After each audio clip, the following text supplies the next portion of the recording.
दोस्तों, आपके अपने चैनल पोल के रोल में आप सभी का स्वागत है।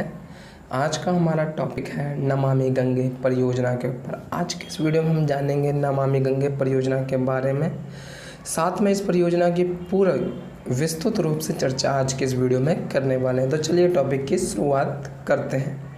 नमामि गंगे परियोजना, सबसे पहले हम इसके कुछ तथ्य के बारे में जान लेते हैं।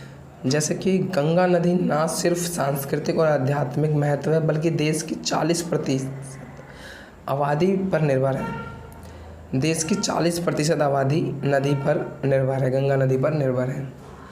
भारत जो देश है, भारत में कई नदियाँ बहती हैं और हर एक नदी का अपना ही एक अलग महत्व है। सांस्कृतिक महत्व भी है और आध्यात्मिक महत्व भी है।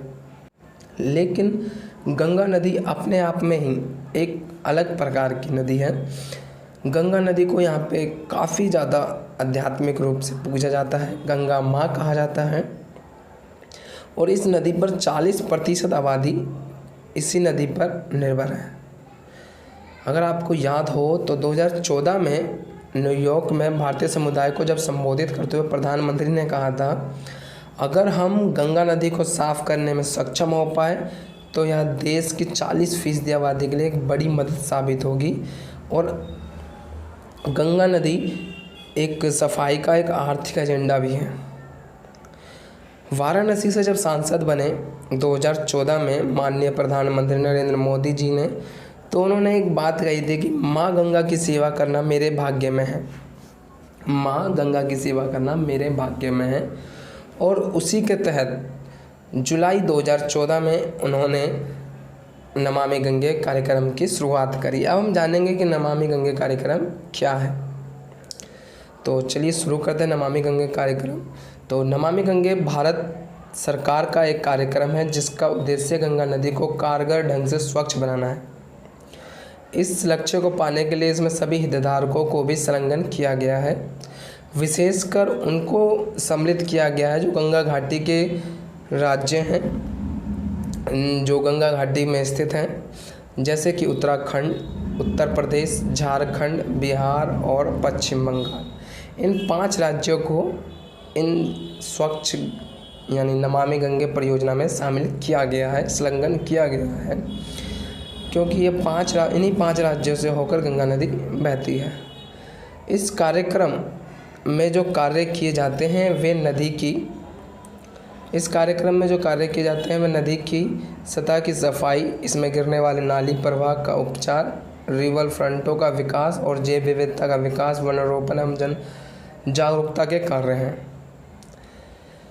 इस कार्यक्रम का जो यानी मेन उद्देश्य है, सबसे पहला उद्देश्य जो है वो है नदी की सतह की सफाई। दूसरा, इसमें गिरने वाले नालों की प्रवाह का उपचार। और तीसरा, रिवर फ्रंटों, इसके बारे में जानते हैं। रिवर फ्रंटों क्या होता है? ये जो नदी होती है, नदी का जो किनारा होता है, उसके बीच में ऐसा दृश्य बनाना जो कि एक पर्यटक स्थल की तरह लगे, उसी दृश्य को अंग्रेजी में रिवर फ्रंटों कहते हैं। इसका विकास करना और जैव विविधता का विकास और वनारोपण एवं जन जागरूकता के कार्य नमामि गंगे परियोजना के मुख्य स्तंभ हम कह सकते हैं कि हैं। चलो आगे बढ़ते हैं। कार्यक्रम के कार्यान्वयन की शुरुआती स्तर गतिविधियां, तत्काल प्रभाव दिखाने के लिए मध्यम अवधि की गतिविधियां समय सीमा 5 साल के भीतर लागू किया जाना है और लंबी अवधि की गतिविधियां 10 साल के भीतर लागू किया जाना है। यानी इसका साफ साफ शब्द ये है कि ये टोटल परियोजना 15 साल की परियोजना है। पहले 5 साल जो है वो मध्यम अवधि की गतिविधियाँ दिखाना है, जो जिससे कि लगे कि हाँ काम हो रहा है। और शुरुआती स्तर पे क्या क्या होना है इसके बारे में बता देता हूँ। तो शुरुआती स्तर पर गतिविधियों के अंतर्गत नदी की ऊपरी सतह की सफाई से लेकर बहते हुए ठोस कचरे की समस्या को हल करने और ग्रामीण क्षेत्रों की सफाई से लेकर ग्रामीण क्षेत्रों की नालियों से आते मेल पदार्थ, ठोस एवं तरल और शौचालयों का निर्माण, शवदयगृह का नवीकरण, आधुनिकीकरण और निर्माण, ताकि अध जले या आंशिक रूप से जले हुए सब नदी में बहने से रोका जा सके। लोगों और नदियों के बीच संबंध को बेहतर करने में घाटों का निर्माण और मरम्मत आधुनिकीकरण का लक्ष्य निर्धारित किया गया है। ये सारे जो लक्ष्य हैं वो शुरुआती 5 साल के लक्ष्य के लिए निर्धारित किए गए हैं। शुरुआत के जो 5 साल है वो इन लक्ष्यों पर ध्यान दिया जाएगा कि जो समस्या है ग्रामीण क्षेत्रों की जो नालियाँ आती है, ठोस एवं तरल पदार्थ, मेल पदार्थ जो आते हैं उनका हटाना है, और नीचे जो जमी हुई यानी गंदगी है उनको साफ़ करना है, और जो बहता हुआ कचरा है उनको साफ़ करना है, यह है। और मध्यम अवधि की गतिविधियों के अंतर्गत यानी जो अगले 10 साल की गतिविधियाँ हैं उसके अंतर्गत नदी नगर में निगम और उद्योगों से आने वाले कचरों की समस्या को हल करने पर ध्यान दिया जाएगा। यानी नगर निगम और उद्योगों से आने वाले कचरे की समस्या को हल करने पर ध्यान दिया जाएगा अगले 10 साल में। पहले 5 साल में वो, फिर अगले 10 साल में ये। औद्योगिक प्रदूषण की समस्या का समाधान के लिए बेहतर प्रवर्तन के माध्यम से अनुपालन को बेहतर बनाने का प्रयास किए जा रहे हैं। गंगा किनारे स्थित ज़्यादा प्रदूषण फैलाने वाले उद्योगों को गंदे पानी की मात्रा कम करने, इसे पूर्ण तरीके से समाप्त करने का निर्देश दे दिए गए हैं। यानी जो गंगा किनारे जो बड़े बड़े उद्योग हैं उनको गंदे पानी की मात्रा को कम करने और इसे पूर्ण तरीके से समाप्त करने के निर्देश दे दिए गए हैं।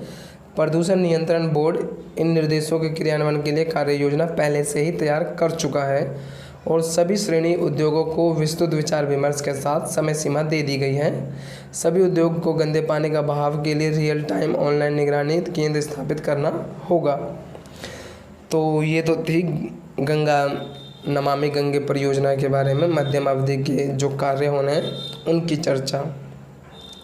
तो यही है पूरा ढांचा। नमामि गंगे कार्यक्रम वाकई में एक काफ़ी अच्छा कार्यक्रम कह सकते हैं, क्योंकि इसको वर्ष 2014 में लागू किया गया था और अभी वर्ष चल रहा है 2020, यानी प्रथम के 5 साल तो बीत चुके हैं।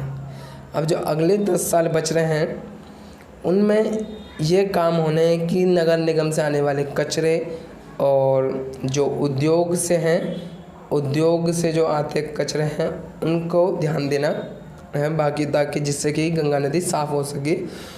क्योंकि गंगा नदी एक भारत के लिए काफ़ी ज़्यादा आध्यात्मिक नदी है और गंगा नदी काफ़ी विस्तृत नदी भी है। इसी के कारण गंगा नदी इतनी ज़्यादा केंद्र बिंदु बनी हुई है। तो दोस्तों, आपको आज की वीडियो हमारी कैसी लगी?